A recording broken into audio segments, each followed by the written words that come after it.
Este versículo, estimados irmãos, na verdade, estas são palavras de Nabi Musa. Porque desde que Nabi Musa foi ordenado por Allah para admoestar o seu povo, o povo de Israel, quando disse-lhe: "An akhrij qawmaka min adh-dhulumati ila an-nur wa dhakkirhum bi ayyamillah", tira o teu povo das trevas para a luz e recorda-lhes dos dias de Allah. Então Musa alayhi salam começa já a demonstrar o seu povo, e o versículo 9 e o versículo 10 mais a seguir fazem parte dessa admoestação. Mas o Qur'an al-Karim, quando nos relata uma passagem, quando nos conta uma história, tem várias metodologias.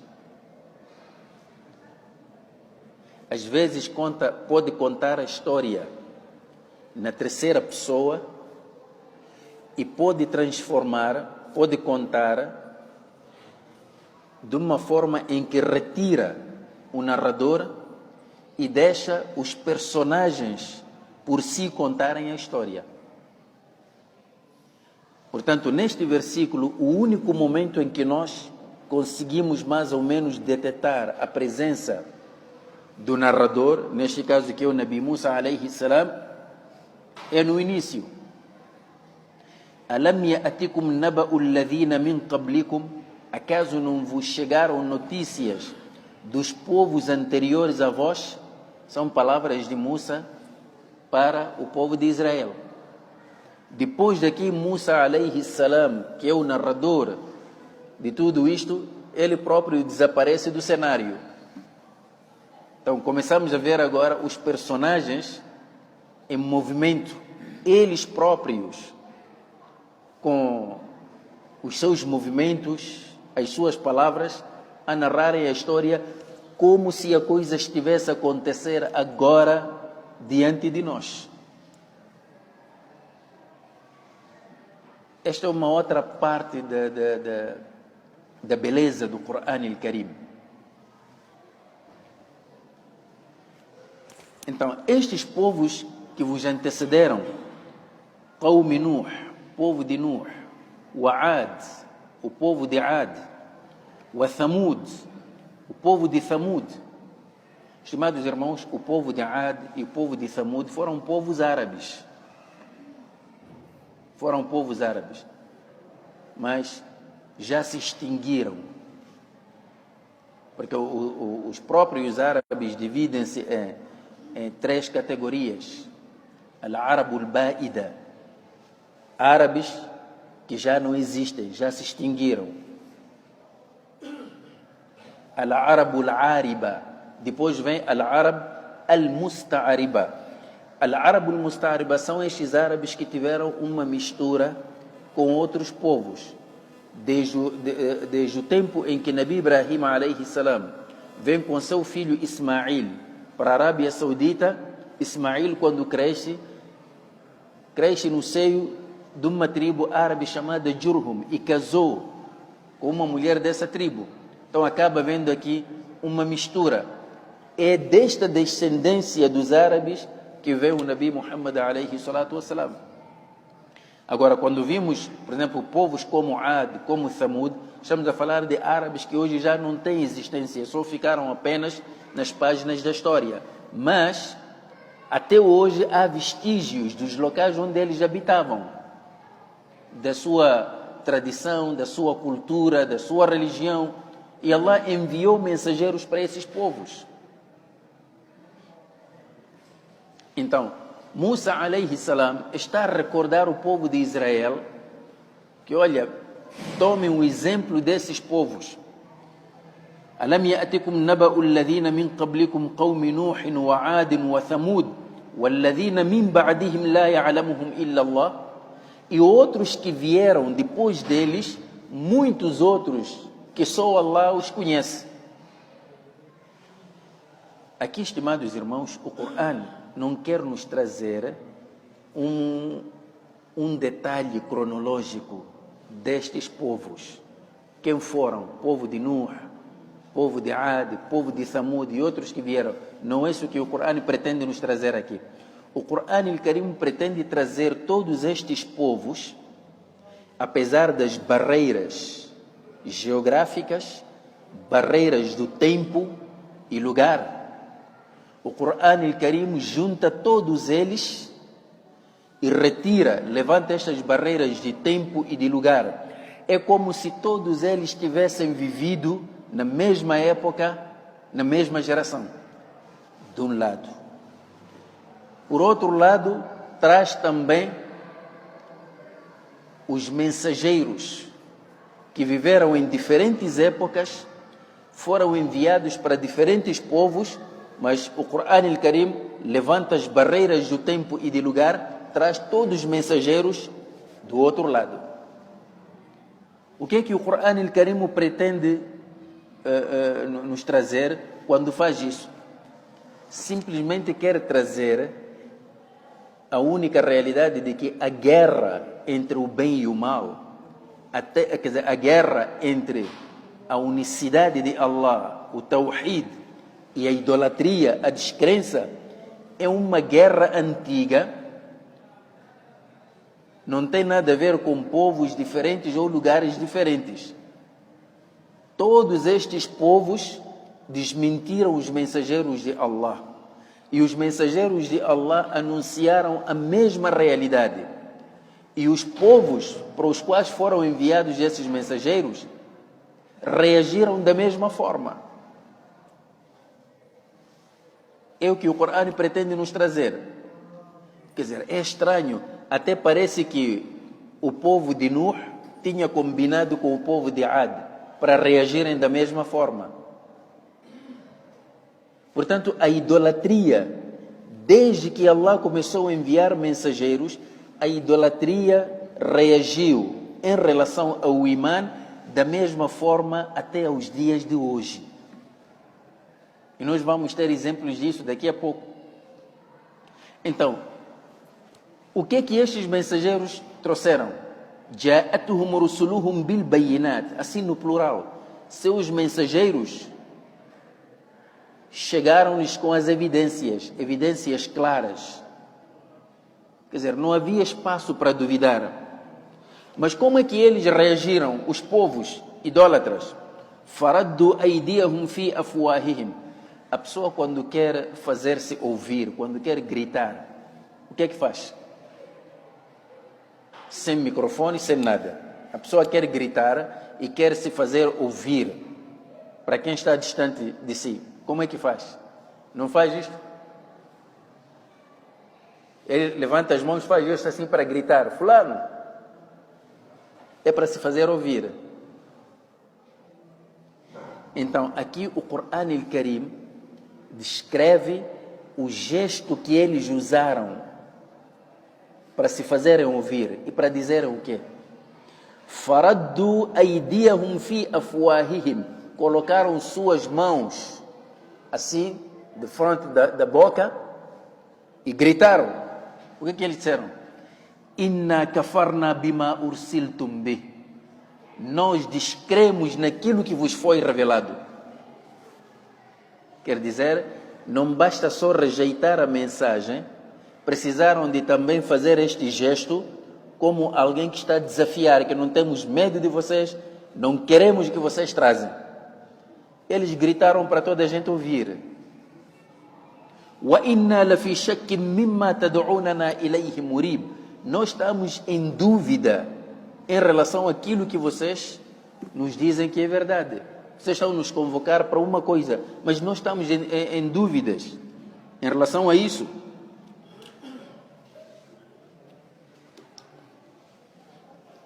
Então, isto na história da humanidade foi sempre assim.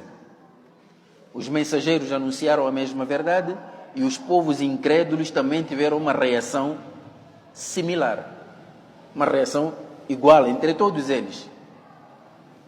E até os dias de hoje. Então, já que estão a falar da dúvida, os mensageiros, o que é que eles fizeram? Disseram que, olha, venham, adorem Allah único, E eles disseram que nós temos dúvidas. Temos dúvidas se ele existe ou se existe, se é o único que merece ser adorado. Temos dúvidas quanto a isso. Por isso os mensageiros então colocaram esta pergunta. قالت رسلهم. Seus mensageiros então perguntaram: Afillahi shakkun? Acaso há dúvida em relação a Allah? Fatir samawati wal ard, criador e originador dos céus e da terra. Não aumentaram mais nada. Só falaram dos céus e da terra. Os céus e a terra, estimados irmãos, são duas evidências que você não precisa ser inteligente, você não precisa ser doutor, não precisa ir à escola para perceber. De todos os cáfires que já passaram na face da terra, que até alegaram que criaram isto, fizeram aquilo, nunca ninguém disse que foi o Criador dos céus e da terra. Nunca ninguém fez isso. Até aqui, a esperteza do ser humano desvanece. Afillahi shakkun. Quer dizer, é assim, quando os mensageiros colocam isto em forma de uma pergunta, é que este assunto não merece nenhuma dúvida da nossa parte. Que Allah existe não é algo que deve ser colocado em dúvida. Nem deve ser colocado em dúvida. Portanto, só mencionar estes dois elementos, os céus e a terra, é suficiente para qualquer incrédulo voltar para si e pensar. Afillahi shakkun, fatir samawati wal ard. Depois explicam: Yad'ukum liyaghfira lakum min dhunubikum. Allah vos chama para perdoar os vossos pecados. Quer dizer, naturalmente, este chamamento aqui significava o quê? Este chamamento significava que estes mensageiros estavam a chamar as pessoas para Allah, para terem imã. E é através desse imã que mereceriam o perdão de Allah. Vejam Allah como é misericordioso. Allah não disse que ia castigar as pessoas logo que recebessem o chamamento, e se rejeitassem seriam castigados. Não.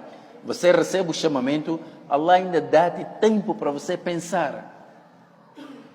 Dá-te chance. Mas no fundo o que Allah quer é te perdoar os pecados. لِيَغْفِرَ لَكُمْ ذُنُوبَكُمْ وَيُؤَخِّرَكُمْ إِلَىٰ أَجَلٍ مُسَمَّى. E para vos dar uma chance até um tempo prefixado. Vejam, se Allah castigasse as pessoas só porque descreram, ninguém ficaria neste mundo.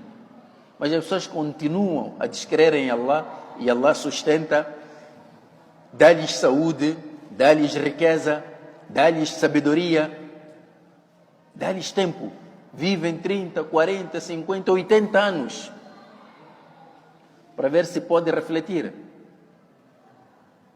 Mas mesmo assim, as pessoas não agradecem.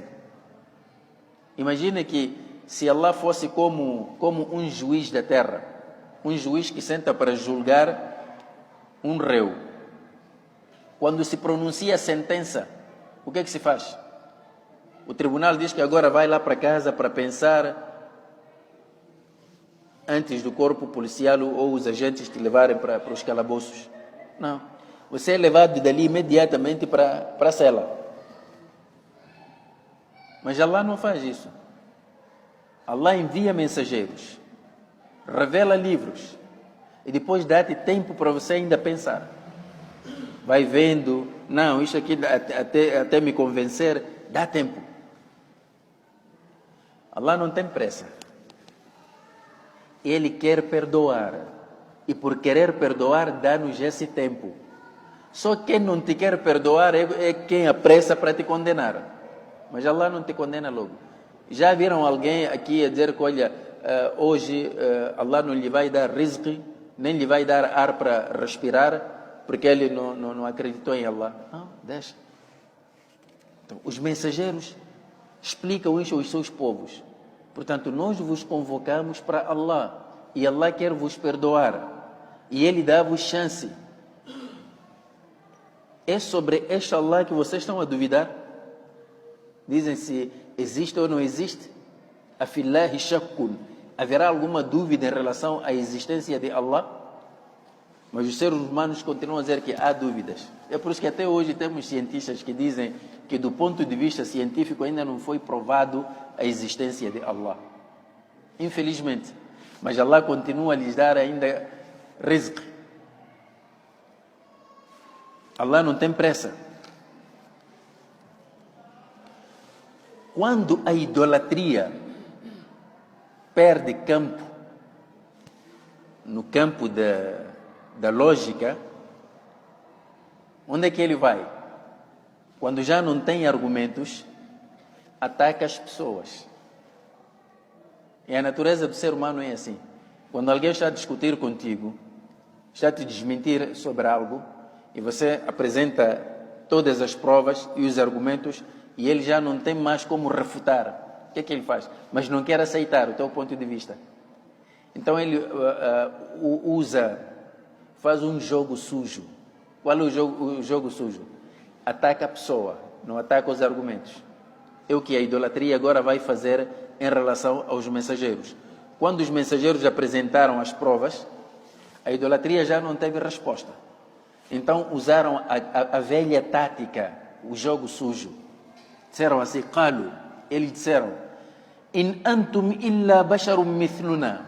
Mas também mesmo assim, apesar desses argumentos, não podemos aceitar a vossa pregação, não podemos aceitar a vossa mensagem. Por quê? Porque vocês são seres humanos iguais a nós. Vêm aqui nos dizer que são mensageiros de Allah, seres humanos iguais a nós. Que diferença há entre nós e vós? Mas qual é o problema de Allah ter enviado um mensageiro ser humano? Antes, pelo contrário, isto deveria ser motivo de alegria, motivo de respeito e reconhecimento das dádivas de Allah. O fato de Allah ter escolhido entre nós seres humanos mensageiros iguais a nós, isto é um privilégio. É um privilégio. Imagine que numa casa, numa família, não é? Uma empresa decide premiar um membro da família. Ou numa empresa há ali trabalhadores, a empresa decide premiar alguns trabalhadores. Isto não é motivo de alegria para o resto dos trabalhadores, porque se eles trabalham em equipe, isto é um reconhecimento. Que afinal de contas vocês têm valor. Foi o que Allah fez ao enviar mensageiros, seres humanos iguais a nós. Poderia ter enviado um jinn, poderia ter enviado um anjo ou uma outra criatura. Imaginem que se Allah tivesse enviado um mensageiro para nós, por exemplo, um leão, diríamos que nós seres humanos, Allah vai nos mandar um mensageiro animal? Ou vai nos mandar um mensageiro jinn? Quer dizer, nós não somos nada. Então, Allah enviou um mensageiro igual a nós. Mas aquilo que deveria ser motivo de regozijo e motivo de alegria, a idolatria transformou num motivo de recusa de aceitar a mensagem. Parece que nós estamos a usar esta mesma velha tática entre nós muçulmanos. Estamos a usar a velha tática. Nós ficamos o tempo todo a reclamar. Não somos reconhecidos. Somos excluídos. Não abrem espaço para nós. Quando Allah, com a sua força, a sua misericórdia, decide abrir espaço, e alguns dos nossos irmãos são destacados, nós mudamos o disco, agimos exatamente como estes povos. Estão a ver? Estão a se entregar aos cafres.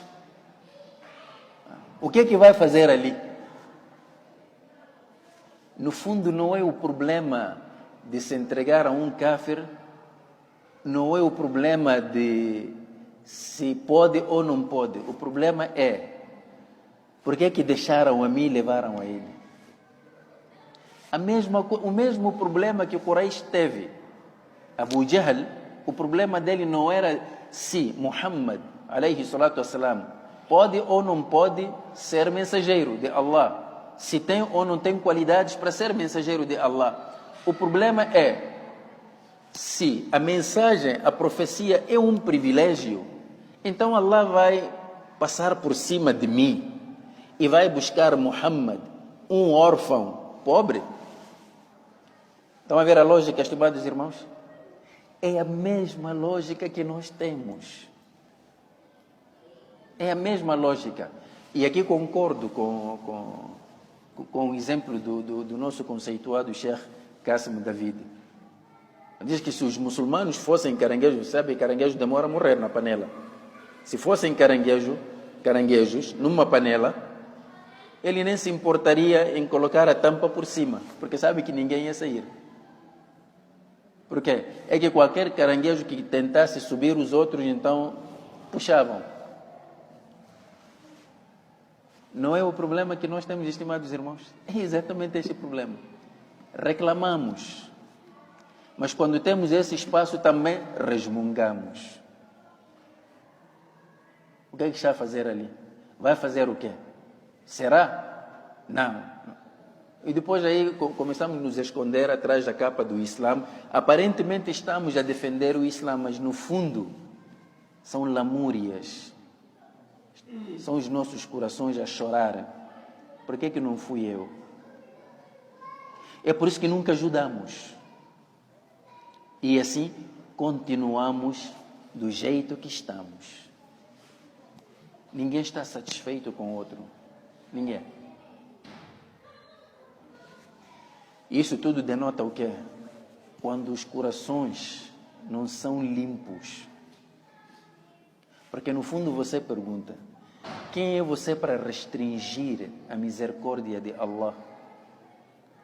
Allah dá o seu rizq do jeito que lhe apraz. Você está a dizer que não, ya Allah, não dividiste bem. Passaste por cima de mim, foste buscar fulano. Enquanto nós continuarmos com estas deficiências, estas doenças todas, então não vamos a lado nenhum. Por isso mesmo, a idolatria respondeu: "Qalu in antum illa basharun mithluna." Vocês são puramente humanos como nós. Turiduna an tasudduna amma kana ya'budu aba'una. Vocês só querem nos privar de nós seguirmos e adorarmos aquilo que nossos pais adoravam. Estimados irmãos, vejam esta parte aqui só. Turiduna an tasudduna. Vocês querem nos impedir amma kana ya'budu aba'una, de adorarmos o que os nossos pais adoravam. Querem nos impedir de seguirmos as nossas tradições. Tradições das nossas famílias. É isso que vocês querem. Por isso vem nos ensinar aqui Dini. Para eles, a pregação dos mensageiros e dos profetas não visava outra coisa. Simplesmente os mensageiros queriam ganhar protagonismo e desviar as pessoas de suas tradições, culturas e crenças. Mas, entretanto, isto tudo que é a natureza da inércia mental. É a natureza da inércia mental.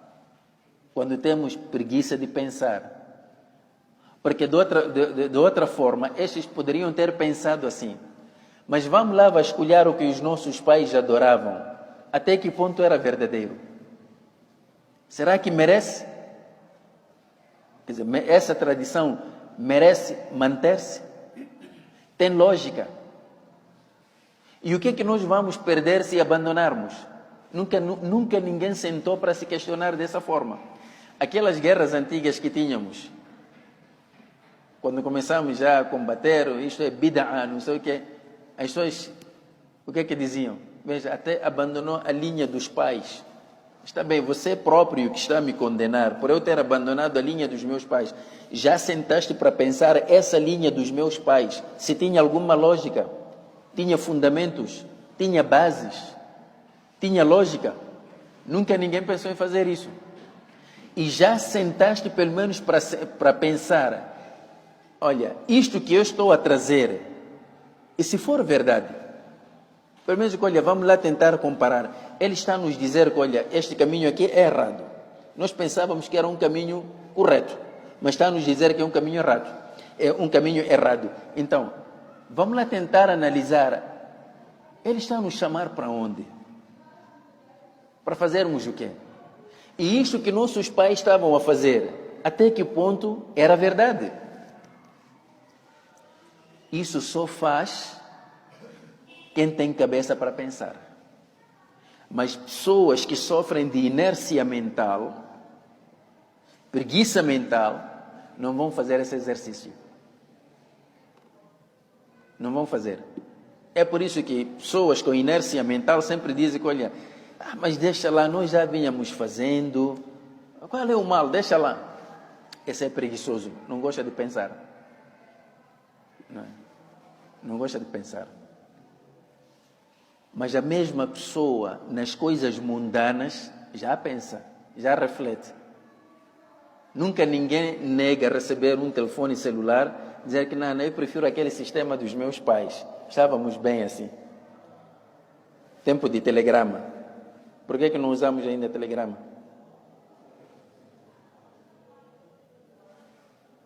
As pessoas, quando é evolução na parte material, gostam. Gostam muito. Você apanha até a pessoa, não importa qual é a sua idade, ela ainda quer aprender como manejar o telefone, entrar no Facebook, WhatsApp, tudo aqui. Como fazer aqueles likes, tudo. Quer aprender. Já ninguém gosta do sistema dos pais. Mas quando entra no DIN, já sofre de amnésia. Sofre já de inércia mental. Diz que nós vamos manter assim mesmo. Não quer avançar. Então, é por isso que, no lugar de analisarem, eles pedem provas materiais. Fa'tuna bisultanim mubin. Tragam-nos um milagre que confirma que realmente o que vocês estão a dizer é verdade. Qalat lahum rusuluhum. Então seus mensageiros responderam e reconheceram. In nahnu illa basharum mithlukum. Na verdade, nós somos humanos, somos tanto humanos quanto vós. Não há problemas. Walakin Allah yamunnu ala man yasha'u min ibadihi. Mas Allah favorece a quem Ele quer entre os seus servos. E a profecia é um favor de Allah. Somos seres humanos. Mas Allah favoreceu-nos com algo que não vos deu. É esta profecia. Allah fez de nós intermediários. Recebemos a sua revelação para vos transmitirmos. É só isso. Isto, estimados irmãos, acontece até entre nós, fora dos mensageiros. Quantas vezes nós não ouvimos quando passamos pelas mesquitas, começamos a explicar as coisas do Dini? Quantas vezes não ouvimos objeções, até dos mais velhos, dizendo, veja lá, sabe, nós vimos este quando nasceu. Tá bem, o fato de me ter visto quando nasci, isso significa que eu não posso ir aprender para vir te ensinar? Este miúdo, nós conhecemos este.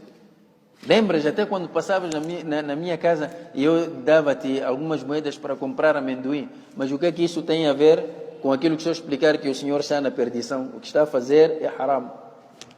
Uma coisa não tem nada a ver com outra.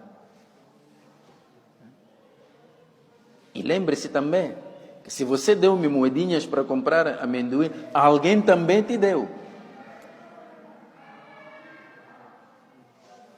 Então, eles querem coisa, isso acontece entre nós.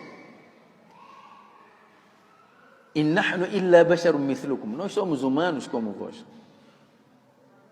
Nascemos depois de vós.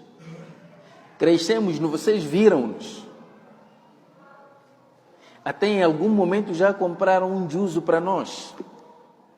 Mas o que estamos a dizer é que neste momento, Allah agraciou-nos com um conhecimento para vos transmitir. Então, qual é o problema?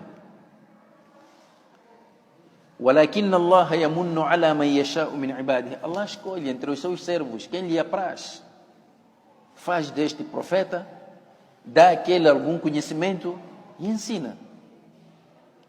Não era motivo para vocês mais velhos agradecerem? Olha, veja, Allah não deu a nós, mas deu-nos filhos. E hoje estes nossos filhos estão a nos mostrar o caminho certo. Seria motivo de orgulho. Agora, quanto a um milagre que estão a pedir, aqui os mensageiros dizem: وَمَا كَانَ لَنَا أَن نَأْتِيَكُمْ بِسُلْطَانٍ إِلَّا بِإِذْنِ اللَّهِ. Não era dado a nós trazermos um milagre, um poder para vos obrigar a crerem em Allah. Só com a anuência de Allah, porque Ele é o dono disso. Nós não temos essa tarefa. وَمَا كَانَ لَنَا أَن نَأْتِيَكُمْ بِسُلْطَانٍ. Estimados irmãos, aqui neste ponto, o que é que os profetas procuram nos transmitirem? Eles querem nos mostrar a linha divisória que divide entre Allah e a sua natureza e o ser humano e a sua natureza. Allah é o detentor de todo o poder. Os milagres fazem parte do poder de Allah. O mensageiro é apenas um ser humano. A única diferença entre ele e nós é que ele recebe uma revelação e transmite. Só isso. Não pode haver confusão aqui. E a humanidade perdeu-se exatamente quando não conseguiu identificar esta linha divisória entre Allah e suas criaturas. Se olharmos para as religiões anteriores, perderam-se aqui, quando confundiram os mensageiros com a entidade suprema que é Allah. E disseram que esta entidade suprema, ela está personificada em alguns aspectos da natureza. Então, alguns pensaram que esse Allah é uma montanha, é uma árvore, é um rio sagrado, é uma vaca sagrada. Outros pensaram que esse Allah é o próprio mensageiro que lhes trouxe a mensagem, foi no caso de Jesus Cristo. Então, encontraram idolatrias espalhadas nos seus povos e acabaram perdendo de vista esta linha divisória. Por isso mesmo, Allah enviou o último mensageiro para limpar a poeira, para as pessoas conseguirem ver a linha divisória entre Allah e seus mensageiros, e o ser humano. Na verdade, nós às vezes atribuímos aos mensageiros coisas que são exclusivas de Allah. E aí passamos a confundir.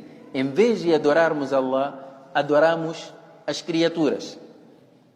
Estimados irmãos, todos nós, cá entre nós muçulmanos, qual é o muçulmano que não sabe que quem detém o poder de conceder o bem e livrar-nos do mal é Allah?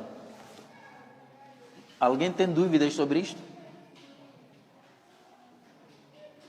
Allah é quem tem o poder de nos conceder o bem e livrar-nos do mal.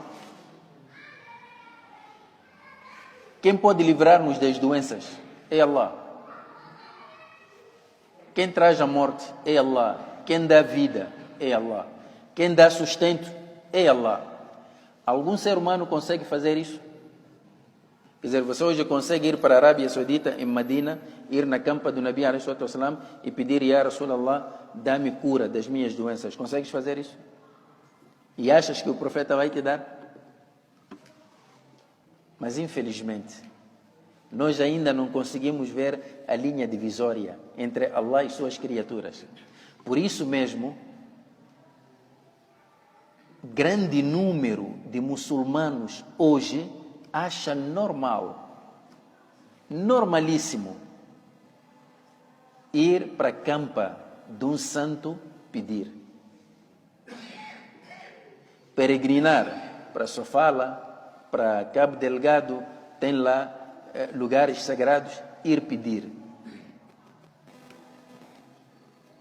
Ir à campa de um maulana, de um sheikh, ir pedir. Ir a um curandeiro, ir pedir. E quando você pergunta a ele, ele diz que não, eu sei que estes aqui não são Allah. Só estou a pedir a Allah através deles. E por que pedes através deles? Não, porque eles têm algum poder. Você, por acaso, costuma entrar logo no gabinete do chefe do Estado antes de passar pela secretária? Mas quem foi que te disse que esses aí são secretários de Allah? Ou que Allah precisa de um secretário?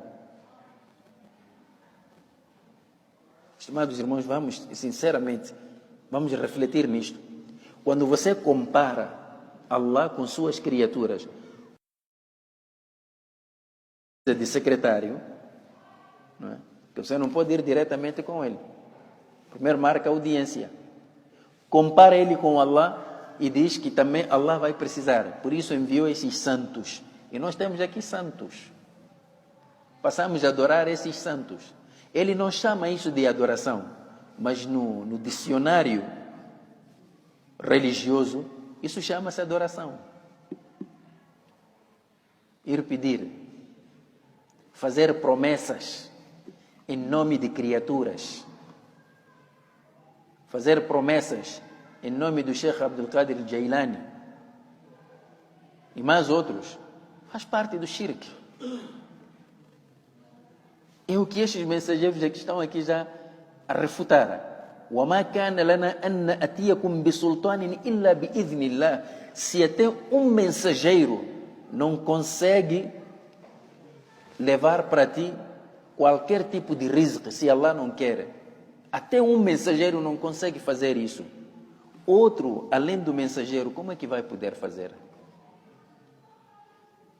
Então você apanha a pessoa, está carregada de tauízes no corpo. Tauízes. Você pergunta, mas meu irmão, o que é isto? Não, isto aqui é para defesa. Nenhum animal ataca-me por causa disto. E este aqui é para os maus olhares. E depois o outro, não, este aqui é para a sorte. Depois começamos a pendurar coisas nas nossas casas, nas nossas lojas, penduramos coisas. Não, este tauíz aqui deram-me com um grande molana. Isto atrai clientes. Irmão, estás a cultivar na água. Estás a cultivar na água. Aprenda a pedir a Allah. Só isso. Só Ele tem o poder. É por esta razão que os mensageiros, o que é que nos dizem? وَعَلَى اللَّهِ فَلْيَتَوَكَّلِ الْمُؤْمِنُونَ. E em Allah devem confiar os crentes. Então, a ver, meus irmãos, não são minhas palavras, este é o Corão. Os profetas estão a dizer que vocês, se têm imã, aprendam a confiar em Allah. Não noutras coisas. Não no tauíz, no amuleto. Infelizmente, até hoje, temos muitos, mas muitos muçulmanos que estão a ouvir isto e continuam a fazer a mesma prática. Você, quando pergunta, diz: olha, nós acreditamos em Allah, mas isso também faz parte da nossa tradição. Então, vocês querem nos impedir de fazermos aquilo que nossos pais faziam. E se nós não fizermos o que os nossos pais faziam, e eles já morreram, olha, cuidado, tem aí os seus espíritos. Estão a rondar aí. Quando naquela altura coincide, você não faz o que eles fazem, e adoeces, apanhas logo malária. Não te dizíamos, não é malária isso, o espírito do teu avô está zangado. Mas você sabe o que está a acontecer com o meu avô neste momento? Achas mesmo que ele tem tempo para zangar? Está preocupado com as ações dele. Estimados irmãos, a questão do shirk é uma coisa crucial. É mais fácil você falhar no wudu, falhar no salat, do que falhar no tawhid. Nós estamos a dizer aqui, isto não é um convite para andarmos a cometer falhas no salat e no wudu. Não. Mas estou a dizer simplesmente que é mais fácil você falhar no wudu, ou no salat, ou no zakat, do que falhar no tawhid. Porque falhar no salat, se for uma falha propositada, anula o salat. Mas pode repetir o salat. Se for uma falha não propositada, fazes sijdatu sahw, não precisas repetir o salat. Completa o salat. Mas falha no tawhid, anula simplesmente o teu imã em Allah. Acaba com a tua religiosidade. A ver a diferença? Você perde o Islã, perde o estatuto de um crente. Você, quando falha no salat, não perde o estatuto de um crente ou de um muçulmano. Mas a falha no tawhid, você perde o imã. Agora a pergunta é: será que durante o dia nós não perdemos este imã e precisamos de novo abraçar o Islã? Por causa de coisas que deveríamos saber, mas porque há relutância da nossa parte em aceitarmos, em aprendermos. Por isso mesmo os mensageiros dizem: وَعَلَى اللَّهِ فَلْيَتَوَكَّلِ الْمُؤْمِنُونَ. Em Allah devem confiar os crentes. E depois eles perguntam: وَمَا لَنَا أَلَّا نَتَوَكَّلَ عَلَى اللَّهِ وَقَدْ هَدَانَا سُبُلَنَا. E por que nós não haveríamos de confiar em Allah, uma vez que Ele nos guiou os nossos caminhos? Ele guiou-nos para o caminho certo. Mas وَلَنَصْبِرَنَّ عَلَى مَا آذَيْتُمُونَ. Nós teremos muita paciência e perseverança por nos terem prejudicado. Quer dizer, nós queremos vos guiar, vocês fazem-nos mal, nós vamos ter sobre. وَعَلَى اللَّهِ فَلْيَتَوَكَّلِ الْمُتَوَكِّلُونَ. E em Allah devem confiar aqueles que procuram em algo por confiar.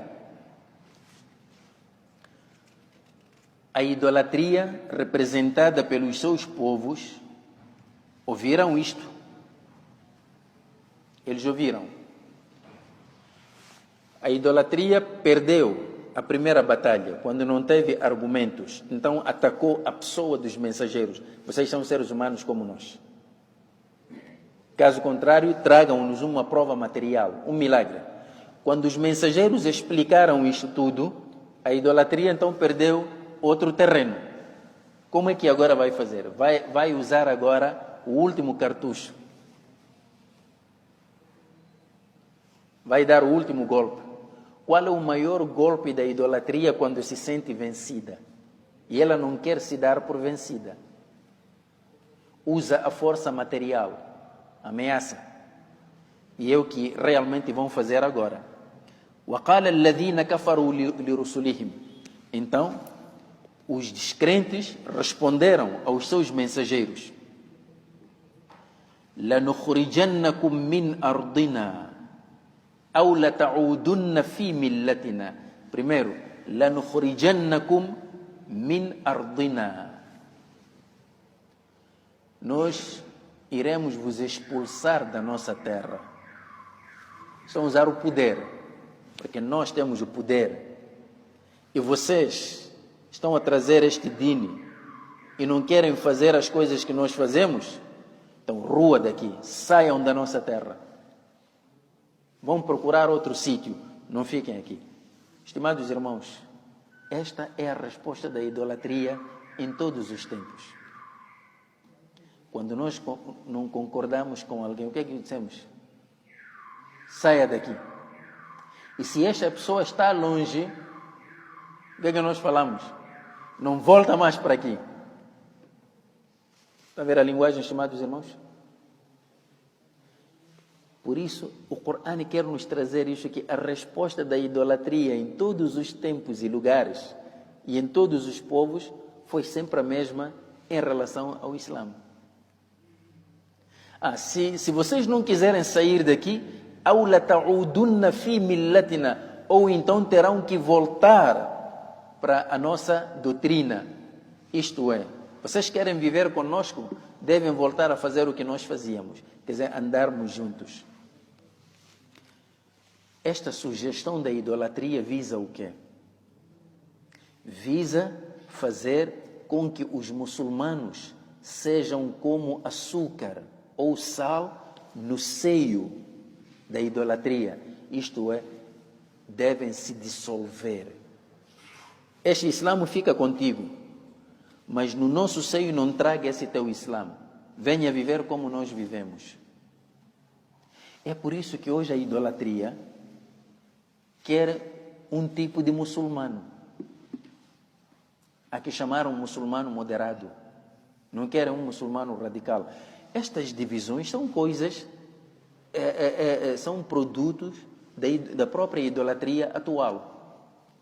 A idolatria moderna é que andou a fazer essas divisões. Afinal de contas, desde que Islã é Islã, só tem uma única forma: crença em Allah e cumprimento das suas ordens. Nenhum profeta ensinou tipos de Islã. Islã radical, Islã moderado, Islã secular. Isto não existe no Islã. O Nabi Muhammad não ensinou isso. A idolatria moderna, quer seja ocidental ou oriental, é responsável por essas divisões entre muçulmano moderado e muçulmano radical. E você pergunta, mas o que é isso? Muçulmano moderado, muçulmano radical. Muçulmano radical é aquele que procura fundamentar a sua crença com base no Corão e Sunna, não com base na tradição local. Este é radical. O muçulmano moderado é aquele muçulmano que, embora diga La ilaha illallah Muhammadur Rasulullah, ele só é muçulmano por meio da transmissão genética ou através do BI. Nasceu numa família muçulmana, os pais são muçulmanos, então ele, por via disso, também é muçulmano. Agora, em termos práticos, não há diferença entre ele e aquele que não é muçulmano. Não há. O outro bebe, ele também bebe. O outro fuma, ele também fuma. O outro vende droga, ele também vende droga. O outro não faz solat, ele também não faz. O outro comemora aniversário, ele também comemora. Faz tudo. Quando quer manter uma certa relação com o Islã que ele diz seguir, não é em termos práticos, mas é em termos apenas cosméticos só.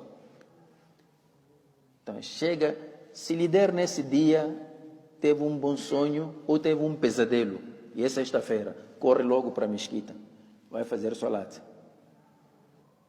E depois sai.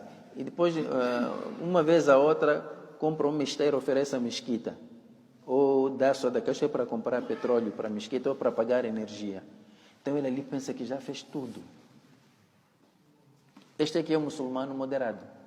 É por isso que os não muçulmanos, às vezes, quando nos servem bebidas alcoólicas e nós rejeitamos, eles ficam espantados. Mas como? Se há muitos muçulmanos amigos que eu tenho, bebem. Agora tu não bebes por quê? Você é radical. Você é extremista. Sou extremista porque não bebo. E aquele é moderado porque bebe. Estão a ver, estimados irmãos? Por isso mesmo, quando te chamam de muçulmano moderado, tens que pensar em ti mesmo. Alguma coisa estou a falhar. Se não chamavam-te radical. Se as pessoas olham para ti como muçulmano radical, então você está num bom caminho. Continue. Fundamentar a crença. É por isso que o Ocidente, quando manda seus homens aqui para a África, para as comunidades muçulmanas, quando quer apresentar o Islã, onde é que ele vai buscar esse Islã? Não vai buscar de muçulmanos que preocupam-se com o seu livro, querem fundamentar as coisas, querem perceber. Não. Ele vai buscar aqueles muçulmanos que do Islã não percebem absolutamente nada. Ele vai buscar esses, porque esses são maleáveis. Você pode lhe contar qualquer história e ele vai acreditar. Então, por essa razão, eles disseram para os mensageiros: então, nós vamos vos tirar da nossa terra, não é para desterrar, ou então voltem para a nossa comunidade. E voltar à nossa comunidade significa: deixem a vossa religião de lado. Quantas vezes, estimados irmãos, nós não vivemos estes momentos, até dentro das nossas famílias, principalmente quando há casamento, porque onde as pessoas cumprem mais quando há morte. Agora, no casamento, já não há isso. Você chega a casa e diz: olha, apareceu um moço aqui, quer casar com a nossa filha, então temos que começar já a preparar. Está-se a preparar o nikah, o casamento e tudo isso. Experimenta lá você sentar e dizer: olha, está bom, vamos organizar o casamento de modo a não falhar os horários de salat. Não há nada de bebida, não quero nada que o Islã proíbe. As pessoas não conseguem falar contigo. Vão chamar o teu irmão mais velho: senhor, por favor, vem cá, aqui em casa há problemas aqui. Este casamento vai dar numa barraca isto. Mas porque o seu irmão lá já está a começar com as coisas dele. Nós queremos realizar o casamento num ambiente saudável. Ele já está com os fanatismos já dele. Está a dizer: já não se pode dançar, não se pode beber, e também temos que cumprir com o horário do salat. Não acontece isso nas nossas famílias, estimados irmãos? É isto: لَنُخْرِجَنَّكُمْ مِنْ أَرْضِنَا, vamos vos expulsar do nosso seio, أَوْ لَتَعُودُنَّ فِي مِلَّتِنَا, ou então onde voltar para a nossa maneira de viver.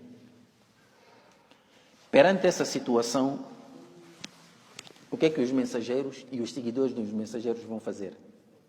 Vão aguentar lutar com todo esse pelotão?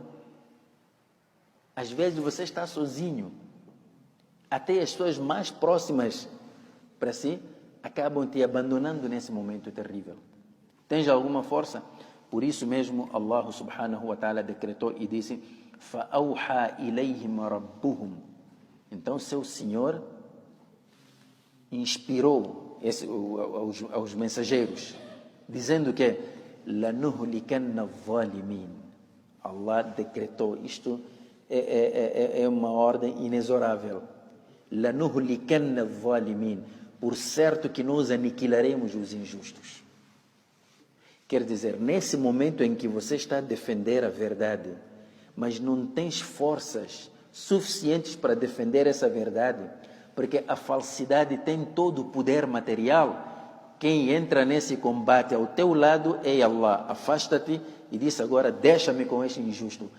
Estimados irmãos, numa batalha destas, onde do outro lado da linha está Allah, pode-se almejar alguma vitória para a falsidade? Não há. É uma batalha perdida para a idolatria e uma batalha ganha para o imã. Agora, você só certifica-se que você está do lado certo. Numa batalha entre o imã e a descrença, certifica-te que você está do lado do imã. Podes ter certeza da vitória. Agora, quando estamos perante duas falsidades, Allah deixa para o mais forte. Então, a preocupação nossa é se nós estamos no caminho certo. Se estamos a defender a verdade, então não podemos ter medo. É uma batalha ganha. O problema é aparentarmos defender a verdade quando estamos a defender os nossos próprios interesses. Aí sim, o mais forte ganha. لَنُهْلِكَنَّ الظَّالِمِينَ وَلَنُسْكِنَنَّكُمُ الْأَرْضَ مِنْ بَعْدِهِمْ. E depois vos estabeleceremos na terra depois deles. Mas isso só vai acontecer para quem e em que momento? ذَلِكَ, isso, لِمَنْ خَافَ مَقَامِي, aquele que temer a minha posição como Criador, wa khafa wa'id, e temer as minhas advertências. Só para eles.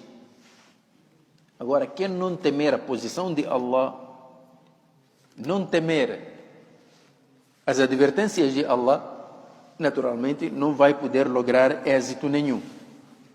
Mas numa batalha destas, Allah subhanahu wa ta'ala diz: وَاسْتَفْتَحُوا وَخَابَ كُلُّ جَبَّارٍ عَنِيدٍ.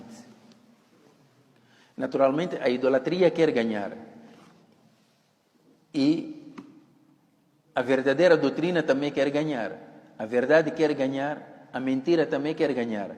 Mas a vitória será de quem? Naturalmente, a vitória será da verdade, será da doutrina correta. Agora, وَاسْتَفْتَحُوا وَخَابَ كُلُّ جَبَّارٍ عَنِيدٍ.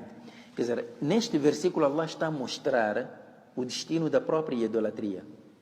Que no início, وَاسْتَفْتَحُوا, isto é, eles almejam ganhar essa guerra. E até pedem ajuda de Allah. Allah, ajuda-nos para nós vencermos. E os defensores da verdade também fazem o mesmo. Só que nessa batalha Allah diz: وَخَابَ كُلُّ جَبَّارٍ عَنِيدٍ. Todo arrogante, jactancioso, teimoso, não terá êxito nessa batalha. Não terá. A coisa tenebrosa aqui neste versículo é quando Allah traz uma imagem daquilo que o jactancioso, arrogante, teimoso vai viver já no Akhira, no Jahannam. Allah traz-lhe agora, é como se fosse um ecrã, e ele está a se ver já no seu futuro, como é que vai viver no Jahannam se continuar neste caminho. Isto é para chamar a atenção a toda pessoa que quer combater a verdade, mesmo entre os muçulmanos também. O que é que vai acontecer? Allah diz: min waraihi jahannam. Atrás dele terá o Jahannam. Isto não significa que ele está fora do Jahannam. Numa de que, pronto, o Jahannam está a mim atrás, eu estou à frente, então estou salvo. Não. Min waraihi jahannam significa que ele está no meio do Jahannam, ele está rodeado do fogo do Jahannam. Wa yusqa min ma'in sadid. E lá dentro do Jahannam, ele vai sentir sede terrível. Mas Allah não vai lhe impedir, vai lhe dar algo para beber. Agora, o que é que ele vai beber? Água mineral? Não. Qual é a bebida dos habitantes do inferno? وَيُسْقَى. E ele será dado de beber مِن مَاءٍ صَدِيدٍ, água de sadid. Estimados irmãos, o que é sadid? Imagine uma pessoa cheia de feridas e começa a libertar pus, sangue e outras substâncias do corpo. Uma pessoa está no Jahannam, o fogo está por todos os lados. Então ele liberta estas substâncias, pus, sangue, tudo do corpo. Aquilo que ele liberta será a água dada aos habitantes do inferno. Já podem imaginar essa imagem, estimados irmãos? وَيُسْقَى مِن مَاءٍ صَدِيدٍ. Esse será o líquido. Quer dizer, primeiro, além de ser uma imagem repugnante, quer dizer, se você estiver a assistir isso só no ecrã do televisor e a comer, você para de comer. Provoca enjoo e nojo. Agora imagina você viver isso. Aonde? No Jahannam. É por isso que Allah diz: يَتَجَرَّعُهُ. Tajarru é tentar engolir, mas com muito esforço. وَلَا يَكَادُ يُسِيغُهُ. E quase que ele não consegue engolir. Quer dizer, é dado, ele pediu, tem que beber, mas não consegue, isso não passa. Mas mesmo assim, ele é obrigado a permitir que isso passe. وَيَأْتِيهِ الْمَوْتُ مِنْ كُلِّ مَكَانٍ. E ele verá a morte por todos os lugares. Verá a morte por todos os lugares. Para onde quer que ele se direcione, está a ver a morte, por causa do castigo que está a sofrer. A pergunta é, vai morrer? O Corão diz que não. وَمَا هُوَ بِمَيِّتٍ. Mas ele não morrerá. Sabem por que, estimados irmãos? Porque no julgamento, quando as pessoas do Jannat entrarem no Jannat e as pessoas do Jahannam entrarem no Jahannam, vem no hadith do Nabi alayhi salatu wassalam, a morte será trazida na forma de um cabrito. Entre o Jahannam e o Jannat será degolado. A própria morte vai morrer. Não há mais morte. Porque aqui a pessoa até pode ter ainda a esperança, bom, eu vou sofrer este tormento, depois vou morrer, vou me livrar disto. Em Jahannam não há morte. وَيَأْتِيهِ الْمَوْتُ مِنْ كُلِّ مَكَانٍ. E a morte aparecerá para ele de todos os cantos. وَمَا هُوَ بِمَيِّتٍ. Mas ele não morrerá. وَمِنْ وَرَائِهِ عَذَابٌ غَلِيظٌ. Porque ele estará submetido num castigo duro. Você pergunta, mas para que tudo isto? Para que tudo isto? Já imaginaste quantas pessoas tu não desviaste com a tua idolatria? Quantas pessoas tu não impediste da misericórdia de Allah simplesmente porque você não deixava as pessoas seguirem o dini de Allah? É por isso que nós temos que ter muito cuidado. Nunca devemos ser um impedimento para a pessoa seguir o dini de Allah. Hoje alguém quer seguir um sunnati do Nabi alayhi salatu wassalam, quer seguir o dini de Allah e nós começamos a gozar, a abusar, tudo isso, até a pessoa desistir. O destino vai ser este. Estimados irmãos, que estas palavras do Corão al-Karim encontrem em nós e em nossos corações um caminho livre para o seu entendimento. Que Allah nos transforme a partir destas palavras. Que Allah nos perdoe os nossos pecados. Que Allah nos livre da idolatria e de sermos propagadores da idolatria.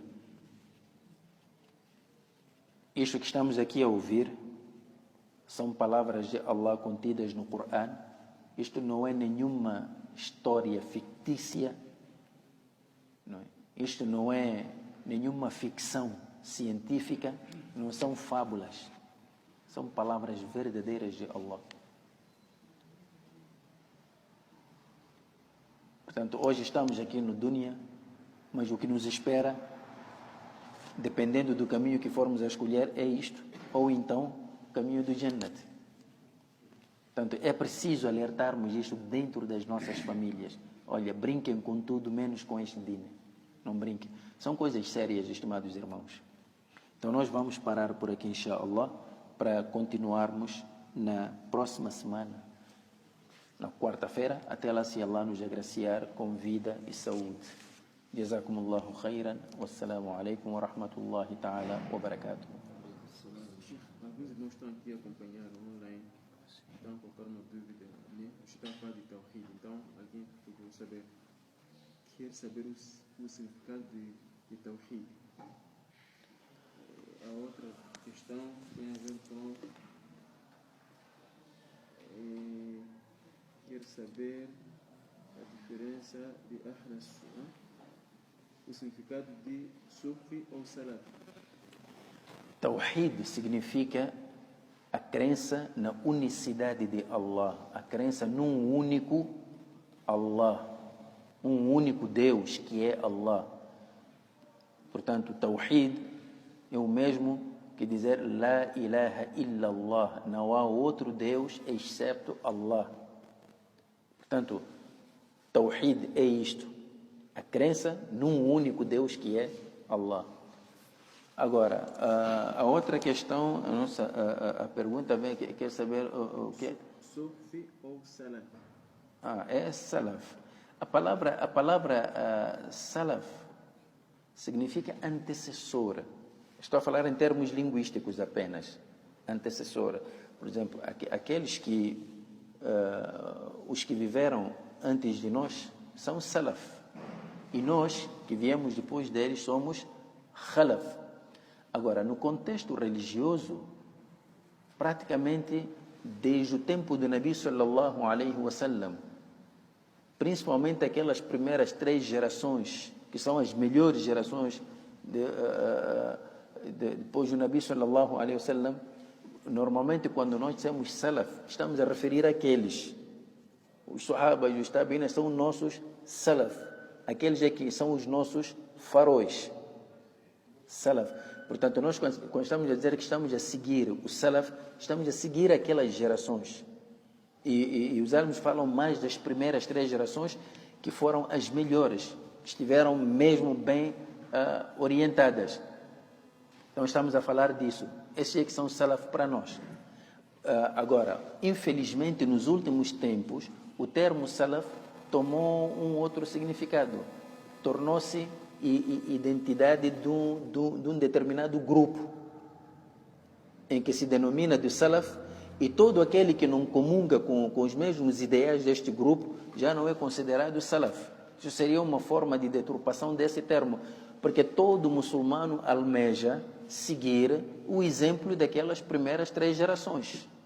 Aqueles são os nossos salaf. Portanto, o salaf não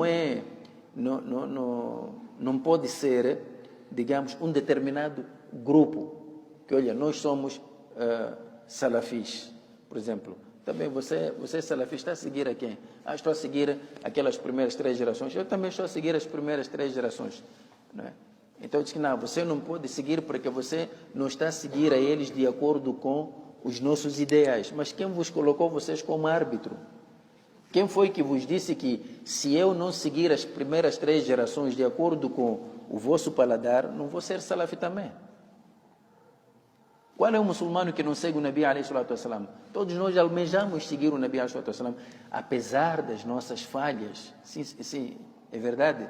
Apesar das nossas falhas, quer dizer, não vamos nos comparar com aquelas primeiras 3 gerações. Nada disso. Mas aqueles são as nossas referências. Qualquer muçulmano procura atingir aquele modelo, apesar de tantas falhas que nós temos. Agora, vir hoje dizer que, olha, salaf somos nós, o resto dos muçulmanos não são. Eu acho que há um pouco de exagero aí. Há um pouco de exagero, porque, quer dizer, não podemos... Se você é salaf, conhece aquelas 3 gerações, sabe o que é que eles fizeram, então procura ensinar isso ao resto dos muçulmanos, também para seguir. Quer dizer, nós às vezes amarramos as pessoas a nossas pessoas, em vez de amarrarmos as pessoas ao Islã, ao Nabi alayhi salatu wassalam. Isto é o que acontece às vezes até quando falamos de salat. Você encontra alguém que está a fazer uma prática no salat que não é recomendável. Você diz que não podes fazer assim. O Nabi alayhi salatu wassalam fazia assim. Ele diz que, olha, não, mas eu estou a seguir imam fulano. Mas, meu irmão, isso te dizer está aqui hadith. O Nabi fazia assim. Sabias que esse teu imam também procurava seguir o Nabi alayhi salatu wassalam? Diz que não, eu fui ensinado assim, tenho que fazer assim mesmo. Então, não está correto.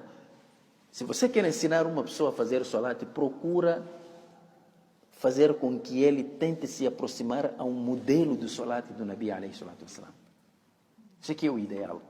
Portanto, já está mesmo já na hora e nós paramos por aqui, inshallah. Jazakumullah khairan. Wassalamu alaikum wa rahmatullahi ta'ala.